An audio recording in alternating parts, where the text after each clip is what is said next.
Hey guys, it's Rob from BreVITy, and in this video we're going to be solving the average of levels in a binary tree problem on Leetcode. So let's get started.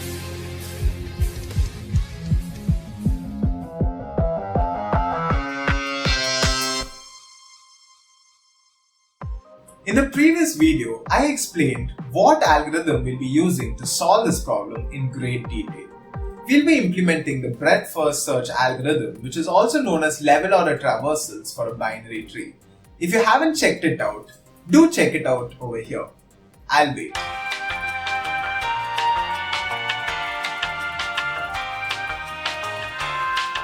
Okay, are you back? Let's continue. So here we are on Leetcode, and the problem statement is as follows. Given a non-empty binary tree, return the average value of the nodes on each level in the form of an array. Now what do they mean by this? Let me demonstrate with the help of a pictorial representation. So here is a sample binary tree which I have taken. So now we can see that the first level consists of only one node, which is 2. So obviously the average of this level is going to be 2 by the number of nodes in that level, which is only 1 in this case. So 2 by 1 is going to give us 2. In the next level, we can see that there are 2 nodes, 7 and 5. So first we're going to add 7 plus 5, which gives us 12, and divide it by 2 because there are 2 nodes in this level. So over here we are going to get 6. In the next level, we are going to have 3 nodes, 2, 6 and 9. Here the number of nodes are 3. So we're going to divide 2 plus 6 plus 9, which is 17 by 3. So that gives us 5.67. Finally, in the final level, we have 5, 11 and 4. So now when we sum this all up, we get 5 plus 11 plus 4, which is 20. And then we divide by 3, which is the number of nodes in this level. So we're going to get 20 by 3, which is 6.67. So in the end, we're going to return this result array, which is going to be 2, 6, 5.67 and 6.67. Step 1. Implement the algorithm. Now the first thing I'll be doing is declaring the various data structures that we will be requiring in order to solve this problem. Now we can see that the return type of this function is a list of type double. So let us create that, which is going to be the return type of this particular function. So it's going to be array list of type double result is equal to new array list. The next thing I'll be doing is creating a queue. So in order to create a queue in Java, I'm going to be using the deck data structure. So the way we do that is deck of type tree node in this case. I'm going to call it queue is equal to new linked list. So the reason it's of type tree node is because inside the queue we are going to keep adding values which are of type node in this case. So we can see that Leetcode has declared this particular class which we'll be using to solve the problem. Now the first thing I need to do is add the root node to the queue. This is because we're going to apply breadth-first search starting with the root. So I'm going to say queue.add root.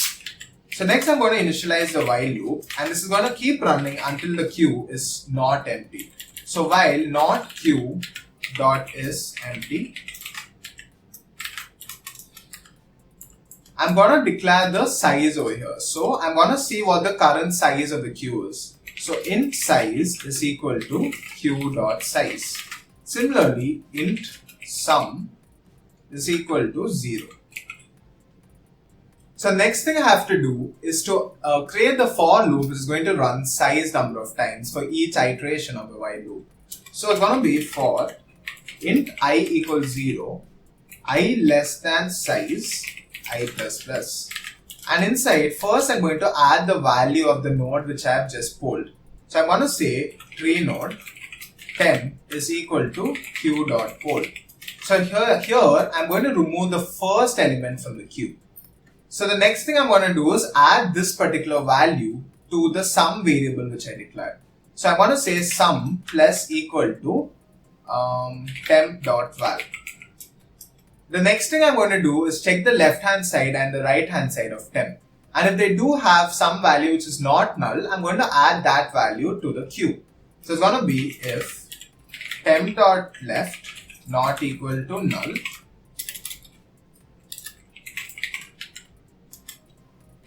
q.add temp.left. Similarly, if temp.right is not equal to null, q.add temp.right. The final step is to check if the current iteration of I is equal to the final iteration of the loop. Basically, we have to see if it's a final iteration of the for loop. So when do we know if it's a final iteration? When I equals to size minus 1. So if I equal to size minus 1, over here I need to add it to the result list. So I'm going to say result dot add sum by size. And finally, outside of the while loop, I'm going to say return result.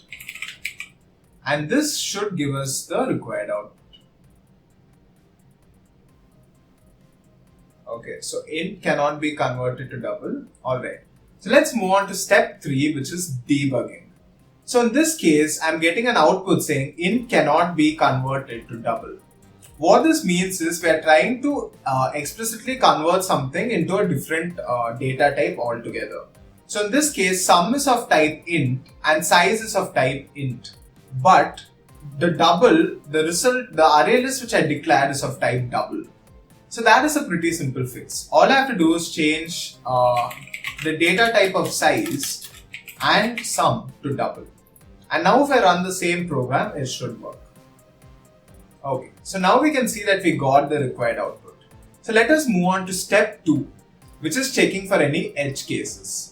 So the best part about working with trees is that we don't have too many edge cases to consider, especially when we are not using recursion. But the one thing we can consider is what if the root node itself is null. So in that case, if we try to add null over here, it might lead to some hairy situations. So what we're going to do is, if root is equal to null, I'm going to directly return result as the answer, because we're going to have to return an empty array list if that is the case. So that was the only edge case to consider, and let me try running the code again. And we can see that it worked. Now let me try submitting the code and seeing if all test cases passed. We can see that all the test cases passed with a really good time complexity. Now let's move on to step 4, which is optimization. Now over here we cannot really optimize the code in any way. So for this particular problem, we will not be having any optimization to make the code shorter. Now moving on to step 5, which is time and space complexities. Now, the time complexity of this particular code is going to be O of n. That is because in the worst case, we're going to iterate through each of the nodes in the tree only once. That is why it's going to be an O of n solution, which is of linear time complexity. The space complexity of this solution is also going to be O of n. That is because we are creating a separate data structure, the deck data structure, where we are storing it in the form of a queue. So because of this extra space complexity, the space complexity is increasing to O of n. And on that note, we come to the end of this video. Hope you guys enjoyed it. We have a lot more in store for you this week when it comes to tree data structure. So be sure to subscribe to make sure that you don't miss it. On that note, this was Rob. You're watching BreVITy. Thank you and goodbye.